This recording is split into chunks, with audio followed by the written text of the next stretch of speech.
রহমান একটু হেসে বলল, আর বলিস না রে ভাই, আমি তো অনেক দিন ধরে ভাবছিলাম একটা নিজের ঘর বানাবো। অনেক কষ্টে জমিজমা দেখাশোনা করেছি, হিসাব মিলিয়েছি, শেষে এক জায়গা থেকে লোন নিছি। সেই টাকায় ধীরে ধীরে বানাইলাম।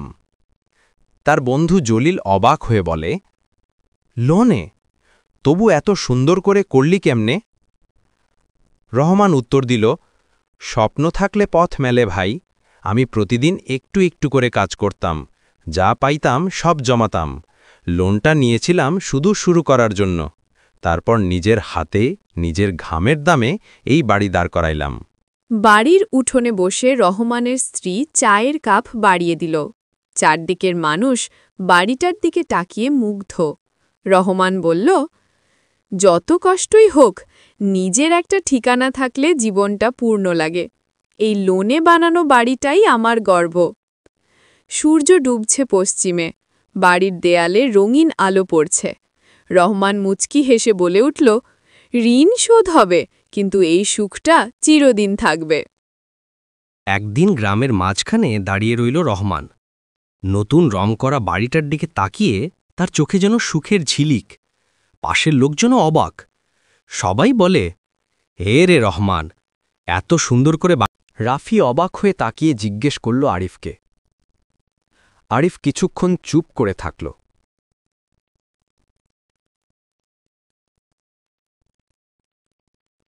তারপর মাথা নিচু করে বলল, কিছু না রে, তুই থাক, কষ্ট করে লাভ নাই। এখনকার জামানায় হাসি খুশি থাকতে হয়, তাই না? রাফি মৃদু হেসে বলল, ঠিক বলছিস, কিন্তু হাসিটা যদি মিথ্যে হয়, তাহলে সেটা তো ভেতরের কষ্টকে আরও বাড়ায়। আরিফ চুপ, মুখে কোনো উত্তর নেই। চোখ দুটো ফাঁকা হয়ে আছে, যেন অনেক দূরের কোনো জায়গায় তাকিয়ে আছে সে। ওদের বন্ধুত্ব অনেক পুরনো, স্কুল থেকে একসঙ্গে, কলেজ পর্যন্ত। কিন্তু এই কয়েকদিন ধরে আরিফ একেবারে অন্যরকম হয়ে গেছে। সবসময় চুপচাপ, হাসে না, কথাও বলে না ঠিকমতো। রাফি বলল, দেখ, আমি তোকে অনেক দিন ধরে চিনি। তুই যদি কিছু না বলিস, আমি কিন্তু বুঝে যাব। কিসের কষ্ট রে তোর? আরিফ দীর্ঘশ্বাস ফেলে বলল, আর বলিস না রে ভাই, বড় বিপদে আছি আমি। রাফি চমকে উঠল, কি হয়েছে? টাকা পয়সার সমস্যা নাকি? আরিফ মাথা নাড়ল, না রে, টাকার না, মন থেকে সমস্যা। মানে? আমি হাঁটতে হাঁটতে হঠাৎ এক জায়গায় এসে থেমে গেলাম। চারপাশে ঘন কুয়াশা, বাতাসে একটা অদ্ভুত ঠান্ডা গন্ধ। চারদিক চুপচাপ, একটা পাখির ডাকও নেই, একটা কুকুরের ঘেউ ঘেউও না। আমি থমকে দাঁড়িয়ে চারপাশে তাকালাম। এটা কেমন জায়গা? আমার মুখ দিয়ে হঠাৎ বেরিয়ে গেল, সত্যি এইখানে যেন কোনো প্রাণীর অস্তিত্বই নেই। গাছপালা দাঁড়িয়ে আছে একেবারে নিঃশব্দে, পাতাগুলোর নড়াচড়া পর্যন্ত নেই। আমি পায়ের নিচে শুকনো পাতার শব্দ শুনতে পাচ্ছি না। মনে হলো পৃথিবী যেন এই জায়গাটাকে ভুলে গেছে। একটা ভাঙা ঘর চোখে পড়ল, দরজা আধখোলা, ভেতরটা অন্ধকার। কৌতূহলবশত এগিয়ে গেলাম। ভেতরে ঢুকে দেখি পুরনো আসবাবপত্র ধুলোয় ঢেকে আছে। দেয়ালে ঝোলানো একটা ছবির দিকে চোখ পড়তেই শরীর কেমন কেঁপে উঠল। ছবিটা যেন একটু আগে আমার দিকেই তাকিয়ে হাসছিল, আবার চোখের পলকেই নির্লিপ্ত হয়ে গেল। আমার বুকের ভেতর ধকধক শুরু হয়ে গেল। এইখানে মানুষ থাকে কেমন করে? আমি নিজের সাথে কথাটা বলেই ফেললাম।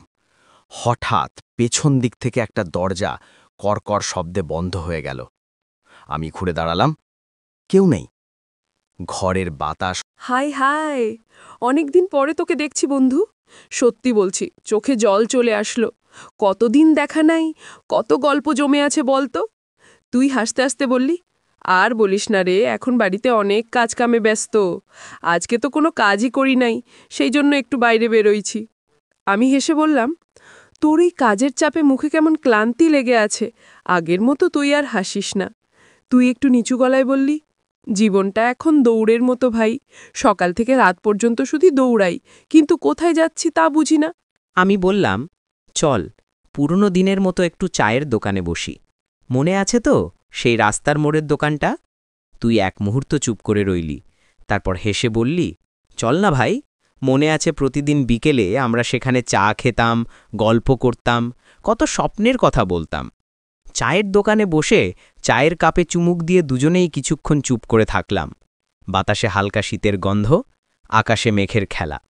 তুই বললি, জানিস, এখন সবকিছুই বদলে গেছে, শুধু বন্ধুত্বটাই মনে হয় আগের মতো আছে।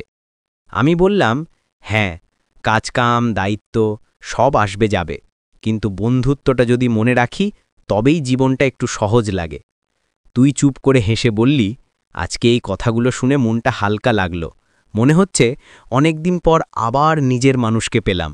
সন্ধ্যা নেমে এলো, আলো নিভে গেল, কিন্তু সেই বন্ধুত্বের উষ্ণতা থেকে গেল মনে, যেন সময়ের পরেও কিছু সম্পর্ক কখনো পুরনো হয় না। তুমি কি চাইবে আমি এই গল্পটা একটু রোম্যান্টিক টাচে আমার লিখে দিই?